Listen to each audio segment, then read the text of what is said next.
Hello friends, welcome to with Moupiyali. আজকে চলে এসেছি তোমাদের সঙ্গে আরো একটা বিশেষ বিষয় শেয়ার করে নেব বলে। তোমাদের মধ্যে অনেকেই আমাকে একটা বিষয় জিজ্ঞাসা করেছো যে কিভাবে নিজেদের বাড়িতে আজকাল ছোট ছোট বাচ্চাদের একটু রেসপন্সিবল তৈরি করা যায়। তাদের মধ্যে ল্যাক অফ রেসপন্সিবিলিটি কিন্তু তৈরি হচ্ছে। দেখো, ল্যাক অফ রেসপন্সিবিলিটি যে তৈরি হচ্ছে তার জন্য তুমি দায়ী নয় তো। একবার নিজেকে প্রশ্ন করে দেখো, কারণ আজকাল বা এর আগে বলে নয়, বাচ্চারা যে রেসপন্সিবিলিটি নেবে কাকে দেখে নেবে? পেরেন্টকে দেখে নেবে বা বাড়িতে যারা রেসপন্সিবল পার্সন তাদের দেখে নেবে। তো সেই ব্যাপারগুলো কি তাদের মধ্যে আছে? ফার্স্ট অফ অল এই কোয়েশ্চেনটা করো, কারণ বাচ্চাদের উপরে যখন আমরা কোনো কিছু ব্যাপারকে নিয়ে এত ক্রিটিসাইজ করি তখন কিন্তু আগে নিজেদের উপরে ক্রিটিসাইজ করার প্রয়োজন আছে, কারণ পেরেন্টিংটা তার ঠিকঠাক মতো হচ্ছে তো। দেখো, 14 নভেম্বর চিলড্রেন্স ডে, আর তোমাদের কোয়ারি ছিল চিলড্রেন্স ডে নিয়ে, তাই আজ আমি এই ভিডিওটা কিন্তু তোমাদের সঙ্গে শেয়ার করে নিচ্ছি। দেখো, এই ভিডিওতে দু তিনটে আমি জাস্ট ইনিশিয়াল লেভেলের কথা বলবো। এই যে তোমরা রেসপন্সিবিলিটি নিয়ে বলছো, বাচ্চাদের ওপর তোমরা কোন রেসপন্সিবিলিটিটা দিয়ে দেখেছো যে সে সেটাকে করতে পারছে কি করতে পারছে না? সেটা তার লেভেলের থেকে বেশি হয়ে যাচ্ছে না তো? সেটা তো আগে দেখে নিতে হবে। আর যদি তেমন কোনো প্রবলেম হয় তাহলে তো তোমার সেই রেসপন্সিবিলিটিটা তাকে দেওয়া উচিত হয়নি। আর যদি তুমি দেখো যে সেটা তার লেভেলের মতো, তাহলে খুঁজে বের করতে হবে যে কেন সে সেটা করছে না বা করতে পারছে না। কোনো সমস্যা আছে কি, নাকি তার মধ্যে সেই বিষয়টাই গ্রো করেনি? গ্রো করবে কিভাবে? তোমাদেরই দেখে। যারা তোমরা পেরেন্ট তারা কিন্তু নিজেদের মধ্যে সেই জিনিসটাকে আগে নিয়ে এসো। রেসপন্সিবিলিটিটা যে কি জিনিস সেটা বাচ্চাদেরকে বোঝাও। এছাড়া বিইং আ প্রফেশনাল টিচার অলসো, আমি আরো একটা জিনিস দেখেছি, অনেকের বাচ্চাকে কোনো কিছুতেই, মানে সে একটু হয়তো পড়াশোনা করলো না বা কোনো একটা সাবজেক্টে একটু কম নাম্বার পেলো, তার জন্য তাকে সকলের সামনে, তুই এটা ঠিক করছিস না, কিন্তু তোর এটা ঠিক হচ্ছে না, কিন্তু তোর জন্য কিন্তু আমাদের এত খরচ হচ্ছে, আমরা দিনরাত এক করে কাজকর্ম করছি, এমন ভাবে তাকে বলা হয়। সেই ব্যাপারটাকেও কিন্তু কমিয়ে ফেলতে হবে।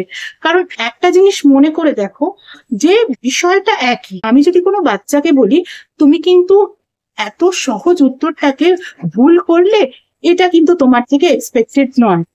আবার আমি যদি এভাবে বলি তুই কিন্তু এত সহজ উত্তরটাকে ভুল করলি, এটা কিন্তু তোর থেকে এক্সপেক্টেড নয়। দুটোর ভয়েস টিউন কিন্তু ওঠানামা করলো না, একই লেভেলে স্কেল চললো, কিন্তু দ্য ওয়ার্ড তুই আর তুমি, এই দুটো জিনিস কিন্তু তাদের মধ্যে একটা ডিফারেন্ট ব্যাপার তৈরি করে দিল। অনেকেই মনে করে তাকে তুই করে বলা হচ্ছে মানে তাকে ভীষণ ভাবে ডিসরেসপেক্ট করা হচ্ছে। আবার অনেকে মনে করে আমাকে তুমি করে বলছে মানে আমাকে হয়তো তার থেকে একটু দূরে সরিয়ে দিল। এটা জেনারেলি বড় অবস্থায় বাচ্চারা গিয়ে মনে করে। So the formation of word, এই ব্যাপারগুলো কিন্তু লক্ষ্য রাখতে হয়। এরপরে যখন তোমার বাচ্চা কিছু অ্যাপ্রিসিয়েট করার চেষ্টা করো, যদি সেটা ভালো কাজ হয় অবশ্যই সেক্ষেত্রে অ্যাপ্রিসিয়েট করো। যে লেভেলেই করুক না কেন তার থেকে একটা লেভেল এক্সট্রা গিয়ে অ্যাপ্রিসিয়েট করো। দেখবে সে মোটিভেটেড হবে এবং ধীরে ধীরে কিন্তু সে তার অন্য কাজগুলোও এভাবে করতে থাকবে। আর কাজ করতে করতেই তো একটা বাচ্চা রেসপন্সিবল তৈরি হবে। তাকে শিখতে দেবে না, তাহলে সে কোনোদিনই রেসপন্সিবল তৈরি হবে না। দেখো, তোমাদের একটা স্টোরি বলি। দুজন বন্ধু ছিল, একজন রিটায়ার্ড প্রফেসর আর একজন রিটায়ার্ড আর্মি অফিসার। দুজনে একসঙ্গে বাজারে গেল। বাজারে গিয়ে দেখলো সেই বাজারে অনেক ছোট ছোট ছোট ছোট প্লান্ট। তো তার মধ্যে দুজনেরই একই রকম দেখতে দুটো প্লান্ট পছন্দ হলো এবং তারা নিজেদের বাড়িতে দুটো প্লান্ট নিয়ে চলে এলো। নিয়ে এসে সেটাকে তাদের বাড়িতে যথারীতি রেখে সেটাকে একদম নার্চার করা শুরু করলো। যিনি রিটায়ার্ড প্রফেসর তিনি ওই প্লান্টটাকে না কখনো কখনো জল দিত, কখনো দিতে ভুলে যেত, সেই প্ল্যান্টটার ওপরে ধুলো পড়লে সেটাকে একটু পরিষ্কার করতেও ভুলে যেত। যিনি রিটায়ার্ড আর্মি অফিসার তিনি তো একেবারে প্ল্যান্টটাকে একদম চকচকিয়ে রাখতেন। শুধু তাই নয়, তাকে সব সময় জল দিচ্ছেন, নার্চার করছেন, সব করছেন। এবার প্ল্যান্ট দুটো ধীরে ধীরে বড় হতে থাকলো। একদিন রাত্রে এমন ঝড় উঠলো, পরের দিন সকালে এরা বাইরে গিয়ে দেখলেন যে যিনি রিটায়ার্ড প্রফেসর তার যে প্ল্যান্ট, সেই প্ল্যান্ট কিন্তু টিকে আছে, আর যিনি রিটায়ার্ড আর্মি অফিসার ছিলেন তার প্ল্যান্টটা কিন্তু মাটিতে শয্যাশায়ী, এবং সেই প্ল্যান্টের অবস্থা কিন্তু খুবই খারাপ। তখন রিটায়ার্ড আর্মি অফিসার রিটায়ার্ড প্রফেসরকে জিজ্ঞাসা করলেন, আচ্ছা আমি তো তোমার মতো এই প্ল্যান্টটাকে অবহেলা করিনি, আমি তো এই প্ল্যান্টকে যতটা সম্ভব নার্চার করেছি, তাহলে এর অবস্থা এরকম কেন? তখন রিটায়ার্ড প্রফেসর রিটায়ার্ড আর্মি অফিসারকে বললেন, দেখো তোমার প্ল্যান্ট ততটাই গ্রো করবে যতটা তার রুটটা ভেতরের দিকে যাবে। তোমার প্ল্যান্টটা গ্রো করেছে, কিন্তু রুটটা কি ততটা ভেতরের দিকে গেছে? মনে হয় না। যদি যেত তাহলে এভাবে ঝড়ে উপড়ে পড়ে যেত না। তখন রিটায়ার্ড আর্মি অফিসার জিজ্ঞাসা করলেন, কি করে বুঝলে যায়নি?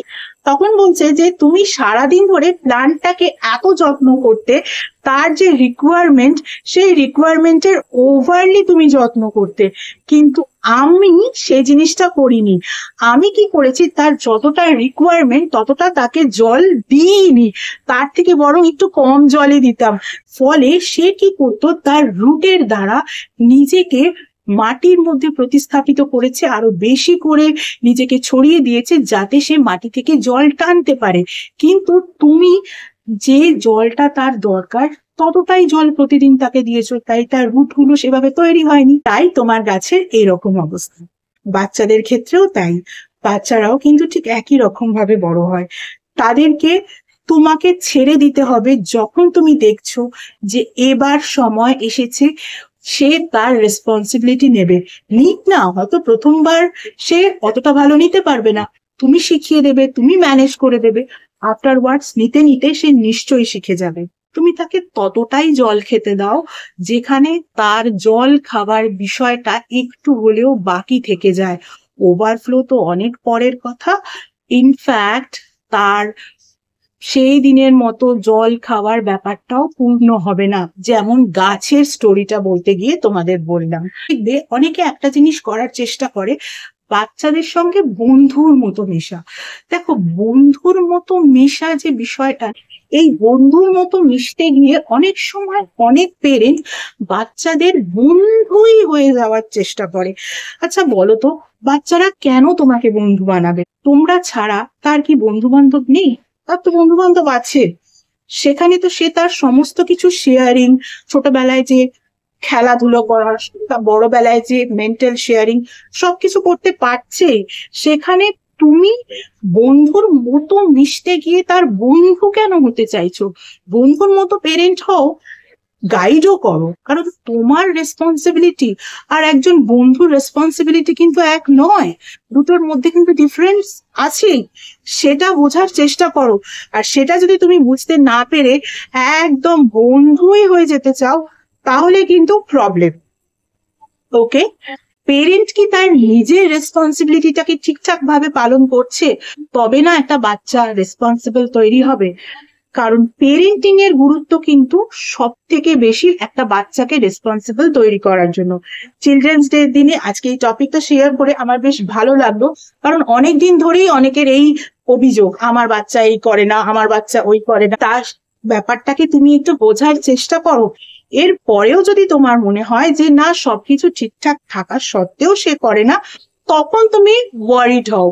কারণ দেখতে গেলে দেখা যাবে হয়তো 98% পেরেন্টই এমন যারা অকারণে এই বিষয়টাকে নিয়ে ওয়ারিড। তুমি নিশ্চয়ই সেই 98% পেরেন্টে পড়তে চাও না, তাই নিজেকে একটু অ্যানালাইজ করো, নিজেকেও একটু ক্রিটিসাইজ করো, আর সমস্ত কারণ খুঁজে বের করো। চলো, আজকের মতো এটুকুই। যারা যারা যারা আমার থেকে পার্সোনাল কনসালটেশন নিতে চাও তাদের বলবো, পার্সোনাল কনসালটেশন কিন্তু একেবারেই ফ্রি কনসালটেশন নয়। পার্সোনাল কনসালটেশন কিন্তু পেইড কনসালটেশন। Regarding what?